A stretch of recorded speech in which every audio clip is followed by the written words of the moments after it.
உங்களேந்தி sir 2017 காலகட்டத்தை நாங்கள் கொஞ்சம் அப்படியே அப்படியே இந்த கொசுவத்தி சுருள் மாதிரி கொஞ்சம் திரும்பி பார்க்க விரும்புகிறோம் சார். சார் ஒட்டுமொத்த இந்தியாவும் உற்று நோக்கிய ஒரு நபராக திரு ஓ பன்னீர்செல்வம் இருந்தார் சார். லட்சக்கணக்கான அதிமுக தொண்டர்கள் அவர் பின்னால அணி திரண்டு வந்தார்கள். ஆனா இன்று ஒரு தனி மனிதனாக நின்று நான் என்டிஏ கூட்டணியிலிருந்து வெளியேறிட்டேன், இனி அவங்க கூட சேரப்போவதில்லை அப்படின்ட்டு அறிவித்திருக்கிறார் சார். ரொம்ப கடந்த காலங்களுடைய தவறான முடிவுகளால் இப்போது திரு பன்னீர்செல்வம் தனித்து விடப்பட்டிருக்கிறாரா சார்? குட் ஈவினிங் டு சத்தியம் டிவி. என்னை பொறுத்தவரை அரவிந்த் தனித்து விடப்படவில்லை. முதலை வாயிலிருந்து பிடியிலிருந்து எஸ்கேப்பை வெளியே வந்துட்டார். ஓகே, ஏன்னு கேட்டீங்கன்னா, இப்படி ஒரு லாயலான விசுவாசமிக்க ஒரு தலைவர், அதை மாத்தி இப்படி பேசுறீங்கன்னா இப்படி ஒரு அடிமை, இப்படிலாம் பிஜேபிக்கு யாரும் கிடைச்சிருக்க மாட்டாங்க இந்தியாவிலேயே. அவ்வளவு சின்சியரா இருந்து கூட இருந்து பிஜேபி நகர்வுகளை கவனித்து அவர்கள் பிஜேபின்னே சொல்ல அவர் அந்த அளவுக்கு அண்ணன் கூட இருந்து அவ்வளவு ஹெல்ப் பண்ணி எல்லாத்தையும் பண்ணாங்க. எந்த காலத்திலும் விட்டுவிடக்கூடாது, விட்டு வரக்கூடாது என்பதிலே மிகவும் உறுதியாக இருந்தார். ஆனா சொல்லவண்ணா கொடுமைகள், அவமானங்கள், அசிங்கங்கள், அதை யாராவது சப்பக்கட்டு கட்டி வேணா பேசிக்கலாம் இப்படிங்க அப்படிங்கன்னு. சார், ரெண்டு பேரையும் சேர்த்து வச்சு ஒன்னா அழகு பார்த்து இந்த பிஜேபி அவரை கூப்பிட்டு துணை முதல்வரா ஏத்துக்கோங்க, நாங்க பாத்துக்கிறோம்னு சொன்னது டெலிவரி கூட்டு போய் இந்த பிஜேபி. அவர் தர்ம யுத்தம் நடத்தினாரு. அங்க இருக்க கோலப்பனு கூட இருந்தாங்க. எல்லாத்தையும் இழுத்துட்டு வந்துட்டு அன்னைக்கு பெரிய ஒரு பிசினஸ் மையம் மாதிரி போயிடுச்சு ஏடிஎம்கே ஆபீஸ். இதனால பலருக்கு பயன், பலருக்கு பணம் எல்லாம் கொடுத்து பறிச்சு பண்ணி பிஜேபி உத்தரவு போட்டு பிரைம் மினிஸ்டர் சொல்லி நான் பாத்துக்கிறேங்க, நீங்க துணை முதலமைச்சரா இருங்க அப்படின்னு சொல்லி அதை ஓப்பனாவே அவர் சொல்லிட்டார். அண்ணா அன்னைக்கே சொல்லிட்டார் எப்படின்னு சொல்லி ஓபிஎஸ். ஆனா அவர் பண்ண தப்பு என்னன்னா, அந்த பிஜேபியோட பயணிச்சதுதான் பெரிய தப்பு. அது எப்ப பிரச்சனையா மாறுதுன்னா, இப்ப நம்ம தலைப்புல திராவிட முன்னேற்ற கழகமானு வச்சிருக்கீங்க இல்ல சார். ஏன்னா நான் ஒரு உண்மை உங்கள்கிட்ட சொல்றேன். நான் 2017 நீங்க குறிப்பிட்டீங்க. இந்த தேர்தலுக்கு முன்னாலேயே இந்த நாட்டினுடைய சீஃப் மினிஸ்டர் ஸ்டாலினாக இருக்க முடியும். மாண்புமிகு ஸ்டாலின் அவர்கள் உங்களுக்கு தெரியும் 99 வந்துருச்சு கூட்டணி எல்லாம் சேர்த்தி. அப்போ நான் கூட இருந்தேன், ஒருத்தர் கூட அமமுக, அதையும் சேர்த்தீங்கன்னா ஒரு 17 எம்எல்ஏ இருந்தாங்க. அப்பயே ஆட்சி அமைக்கிற நிலைமையில இருந்த நேரத்தில் ஸ்டாலின் ஒத்துக்கல. முக ஸ்டாலின் அவர்கள் பின்புறமாக வர விரும்பவில்லை, நான் தேர்தலை நோக்கி களத்தை நோக்கி அதுல இருந்து வரேன்னு சொல்லிட்டார். அப்போ இவர் இதை நம்பி போனதுதான் தப்பு. நீங்க சொன்ன மாதிரி இன்னைக்கு அவர் தனித்து விடப்பட்டார் சொல்லும் பொழுது அதுக்கு காரணம் நீங்க ரொம்ப சீரியஸா பாத்தீங்கன்னா, அவர் போன இடம் தான் காரணம் பிஜேபி. இதுலதான் நாங்கெல்லாம் வெளியில வந்தோம்.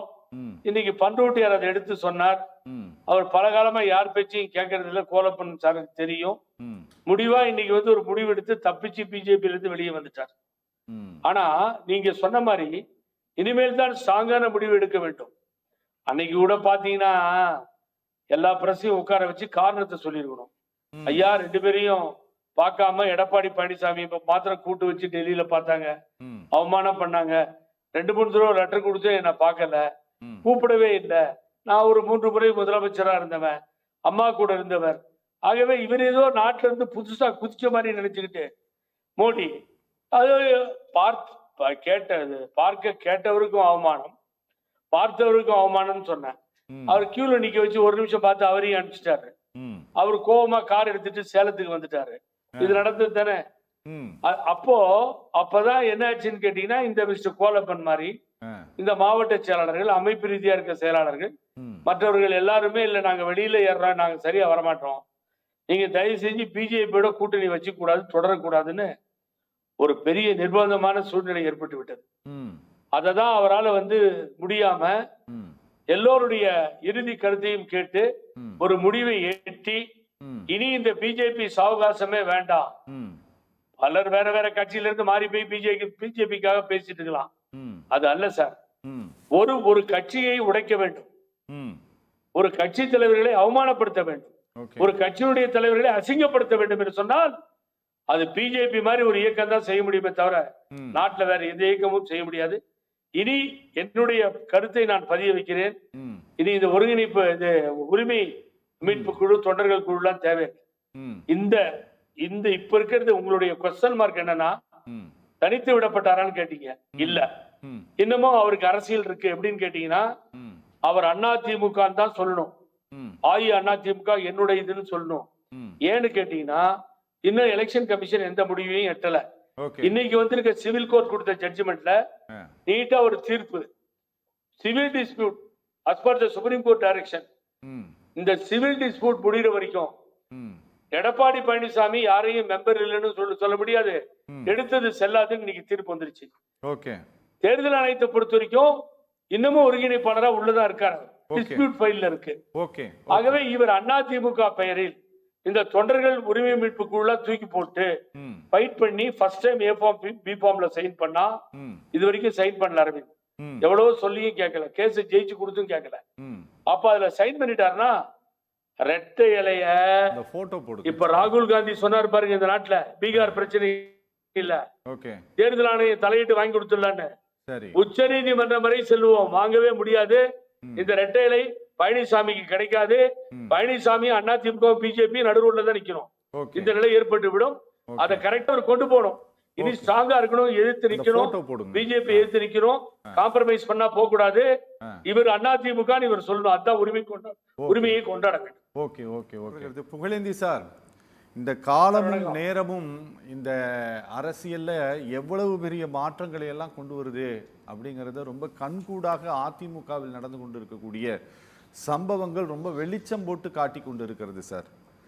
2017 சார், காபந்து முதலமைச்சராக திரு ஓ பன்னீர்செல்வம் இருந்தபோது மெஜாரிட்டியை நிரூபிப்பதற்காக திரு எடப்பாடி பழனிசாமி முயற்சி பண்ணிட்டு இருக்கும்போது, தமிழ்நாட்டில் இருந்து சார் ஒவ்வொரு சட்டமன்ற உறுப்பினரும் அந்த தொகுதிக்கு போய் யார் முதலமைச்சராக இருக்கணும்ட்டு மக்கள்கிட்ட கேட்டுட்டு வந்து அப்புறமேட்டு தான் வந்து நம்பிக்கை வாக்கெடுப்பில் அவங்க ஓட்டு போடணும் இப்படிங்கிற ஒரு கோரிக்கையை வந்து முன் வச்சாங்க சார். இது யாரெல்லாம் முன் வச்சாங்கன்னா, அன்னைக்கு மாநில தலைவராக இருந்த திருமதி தமிழிசை சவுந்தரராஜனெல்லாம் முன் வச்சாங்க. எல்லா சட்டமன்ற உறுப்பினர்களுடைய தொலைபேசி எண்களும் பொது வெளியில் பகிரப்பட்டன. ஆயிரக்கணக்கான இமெயில்கள் ஆளுநர் மாளிகைக்கு பறந்தது. இவருக்கு வந்து அந்த பதவியேற்பை செய்யக்கூடாதுன்னு சொல்லிட்டு அந்த பதவியேற்புக்கு வராமல் எவ்வளவு தாமதப்படுத்த முடியுமோ அவ்வளவு தாமதப்படுத்தியது அன்றைய ஆளுநர் மாளிகை. இப்படி என்னென்னமோ நடந்தது சார். ஆனால் இந்த பக்கம் பார்த்தா ஓபிஎஸ்க்கு அவ்வளவு இம்பார்ட்டன்ட் கொடுத்துட்டு இருந்தாங்க. ஆனால் இன்னைக்கு காலம் அப்படியே மாறி இருக்குது சார். திரு எடப்பாடி பழனிசாமியை அப்படி ஆதரிக்கிறார்கள், திரு ஓபிஎஸ்ஐ அம்போ அப்படின்ட்டு விட்டுட்டாங்க. இது அதிமுகவில் மட்டும்தான் சார் நடந்திருக்குது. வருத்தமாக இருக்குது. ஒரு 3 முறை முதலமைச்சர் உங்களை பார்க்கறது என்னுடைய பாக்கியம்னு கேட்ட பிறகு கூட சட்டம் பண்ணாமல் போறாங்க சார். இது எல்லாம் அரசியலில் மிக பலவீனமாகிவிட்டார் திரு ஓ பன்னீர்செல்வம் அப்படின்ட்டு மக்கள் மத்தியில போய் அப்படி ஒரு தாக்கத்தை ஏற்படுத்தாதா சார் இதெல்லாம்? அன்னைக்கு முதலமைச்சரா இருக்கார், முதலமைச்சரா இருக்கவர், முதலமைச்சரா பதவி ஏற்கணும், பதவி இருக்கார், முதலமைச்சரா இருக்கார். காபந்து முதலமைச்சரா இருந்தாரு. இல்ல, அடுத்த ப்ரொபோசல் யாரு? திருமதி வி.கே. சசிகலா. இல்ல சார், ராஜினாமா பண்ணின பிறகு சொல்றேன் நானு. நீங்க அவர் தன்னுடைய ராஜினாமா கடிதத்தை கொடுத்த பிறகு பிரதமருக்கும் நன்றி சொல்லி தான் கொடுத்தாரு. கொடுத்த பிறகு சொல்றேன். அம்மா கேட்டாங்க, இவர் கொடுத்தாரு. சரி, அம்மா வந்து கொடுத்ததை திருப்பி கொடுத்த சரித்திரம் ஓபிஎஸ்ஐ சாருன்னு சொன்னாங்க. சரி, அதுக்கு பின்னாடி வித்யாசாகர் காணாம போறார். திருமதி வி.கே. சசிகலாவுக்கு பதவி பிரமாணம் செய்து வைக்க தயாராக இல்லை. இந்த மத்திய அரசு முடிவு செய்து விட்டது. இவர் அன்னைக்கு என்ன பண்ணிருக்கணும் அரவிந்த்? உங்கள்கிட்ட கேட்கிறேன், தெரியாம கேட்கிறேன். அழகா தலையை நீங்க என்ன வேணா பண்ணீங்க, உங்களுக்கு சொல் புத்தியும் இல்ல, சுய புத்தியும் இல்ல. அதனால நான் என்ன பண்ணிருக்கேன்னு என்கிட்ட கேட்டீங்கன்னா நான் என்ன சொல்லிட்டேன்? இல்ல, ரொம்ப அறிவாய்த்தவர்ல அன்னைக்கு நீங்க ஆலோசகரா இருந்தா சொல்லிருப்பீங்க. நீங்க இல்ல, அதனால சொல்றது கேளுங்க. என்னன்னா, நான் இப்போ அந்த தீர்ப்பு வர மாதிரி தெரியுதம்மா, நான் ராஜினாமா செய்ய மாட்டேன், என்ன போர்ஸ் பண்ணாதீங்க அப்படின்னு எம்ஏ மந்திரி எல்லாம் கூட்டி வச்சு பேசி முடிவு பண்ணிட்டு, அதுக்கு துணையா இன்னொருத்தர் நின்னார் இவர் வெளியில அனுப்புறதுக்கு. நீங்க சொன்னீங்கல்ல போர்ஸபிளா அனுப்பிச்சிட்டாங்கன்னு, அவர் துணையா நின்னாரு. வீட்டு காவல்ல வச்சிருக்கணும் ரெண்டு பேத்தையும், முதலமைச்சரை தொடர்ந்து இருக்கணும், காணாம போன கவர்னரை பத்தி கவலைப்பட்டு கூடாது. இத்தனையும் ஒரு மனிதர் செய்ய தவறிவிட்டார். அவர் தவறினதாலதான் இவ்வளவு தடுமாற்றங்கள். தேவையில்லாம ஒரு எடப்பாடி பழனிசாமியை உள்ள கொண்டு வந்து ஒரு ராங் சாய்ஸா அம்மா சூஸ் பண்ண போய் அதனுடைய விளைவு பாருங்க. எல்லாத்தையும் சம்பாதிக்க விட்டு கொள்ளடிக்க விட்டு, நீங்க டி நகர்ல இருந்து பிடிச்சி எல்லா இடத்துலயும் இருக்க எம்எல்ஏஸ்க்கு கொள்ளடிச்சுதான் மிச்சம், மந்திரிகள் கொள்ளடிச்சது மிச்சம். இன்னைக்கு எல்லாம் வந்து துரோகிக்கு மற்றவர்கள் துரோகமாக மாற தயாராக இல்லாமல் துணை போகிறார். Very important. அந்த தவறையெல்லாம் அண்ணன் செய்து விட்டார், சந்தேகமே இல்ல. சீட்டை விட்டு எழுந்திருக்காம இருந்திருந்தா ஓபிஎஸ் தொடர்ந்து முதலமைச்சரா இருந்திருப்பார். ஒண்ணு. ரெண்டாவது சார், இப்ப நம்ம தலைப்புல திமுக காரணமான்னு கேட்டிருக்கீங்க. ஆமா, இதே திராவிட முன்னேற்ற கழகம் தான். நீங்க நம்ப மாட்டீங்க, கொஞ்சம் சப்போர்ட்டாம இருந்த நேரம் எனக்கு தெரியும். அதுக்கு பின்னல துணைத் தலைவர் பதவி வேணும்னு உதயகுமார் கேட்கிறார் சட்டமன்றத்துல. சபாநாயகர் என்ன சொன்னாரு ஞாபகம் இருக்கா உங்களுக்கு? அப்படி வந்து சட்டத்துல இடம் இல்லாத போட்டு என்ன கேட்டு, சட்டத்திலே இடம் இல்ல, துணை தலைவர் என்ற பேச்சே கிடையாது. உங்க கட்சியில எத்தனை போஸ்டிங் வேணாலும் போட்டுக்கோங்க, தயவு செஞ்சு இங்க வந்து துணைத் தலைவர் எல்லாம் கேட்டு அசம்பிளி டைம் வேஸ்ட் பண்ணாது. இது வந்து மசோதா கொண்டு வர நேரம், தீர்மானம் நிறைவேற்ற நேரம். இது இந்த நேரத்துல நீங்க பேசுறது தப்பு. நீங்க முன்னாள் முதலமைச்சரா இருந்திருக்கீங்க, சட்டமன்ற நடவடிக்கைகளே உங்களுக்கு தெரியல. அதெல்லாம் நடக்கவே நடக்காதுங்க, கொடுக்க முடியாதுங்க அப்படின்னு பேசினவர், ஆதரவா பேசினவர்.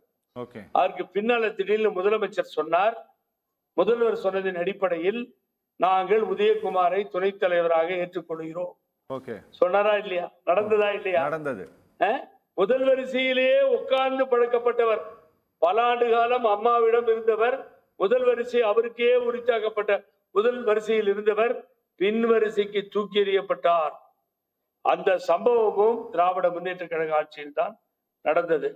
அதையும் அவரு ஜீர்ணிச்சுக்கிட்டாரு. ஜீர்ணிச்சுக்கிட்டு நான் அன்னைக்கு அவருக்கு சொல்லி கொடுத்தேன், நீங்க இன்னைக்கு ஓப்பனா சொல்றேன், அசம்பிளிக்கு போங்க, எனக்கு இந்த அவமானம் எல்லாம் வேண்டாங்க, எந்த அடிப்படையில உதயகுமார ஃப்ரண்ட் சீட்ல உட்கார வைக்கிறீங்கன்னு மாத்திரம் எனக்கு சொல்லுங்க. சட்டத்துல இல்ல நீங்க தானே சொன்னீங்க, அப்புறம் எப்படி உட்கார வைக்கிறீங்கன்றத மாத்திரம் எனக்கு எக்ஸ்பிளைன் பண்ணுங்க. நான் வெளியில போறேங்க, திரும்பி உள்ள வர மாட்டேன், ரெண்டாவது ரோடு போய் உட்கார மாட்டேங்க, நான் தன்மானம் மிக்கவன் சொல்லுங்க, முதலமைச்சர் தெரிஞ்சுக்கிட்டுன்னு சொன்னேன். அப்பையும் கேட்கல. இப்படிப்பட்ட ஏகப்பட்ட இந்த மாதிரி அசிங்கங்களை எல்லாம் அவர் ஏற்றுக்கொண்டுதான் அரசியல் வாழ்வை அப்படியே நகர்த்திட்டு வந்தார். இப்ப வெளியில வந்துட்டார், அவ்வளவுதான் நடந்திருக்கே தவிர நீங்க அவர் நினைச்சிருந்தா தொடர்ந்து இருக்கலாம், அது சந்தேகமே இல்ல. அவர் அந்த மாதிரி கணக்குகளை போடவில்லை சார். ஆனா ஒண்ணு சார், ஒண்ணு சொல்றேன். எனது நண்பர் பெருந்தலைவர் காமராஜரை பத்தி பேசினார். ஒரு தென்னிந்திய காந்தியாக திகழ்ந்த அவர் ஒரு விரலை நீட்டினார், பிரதம மந்திரி ஆனார் இந்திரா காந்தி. பெருந்தலைவர் காமராஜர் வரலாற்றில் யாரையாவது பார்க்காமல் போயிருக்கிறாரா? காமராஜர் தான் வீட்டுல உட்கார்ந்து இருந்தப்ப கூட 10-11 மணி ஆனா வெளியில யாராவது நிக்கிறாங்களா போய் தேடிட்டு வாங்கன்னு சொல்லுவாரு. எந்த தலைவரை தவிர்த்திருக்கிறாரா பெருந்தலைவர் காமராஜர் தந்தை பெரியாரில் இருந்து? ஆனா மோடி மாத்திரம் நினைச்சாதான் பாப்பாரு, கியூல நிக்கணும், அப்படியே விஷ் பண்ணிட்டு போயிடணும். என்ன சார் நியாயம் இது? நாங்க என்ன பாகிஸ்தான், ஜப்பான், சைனா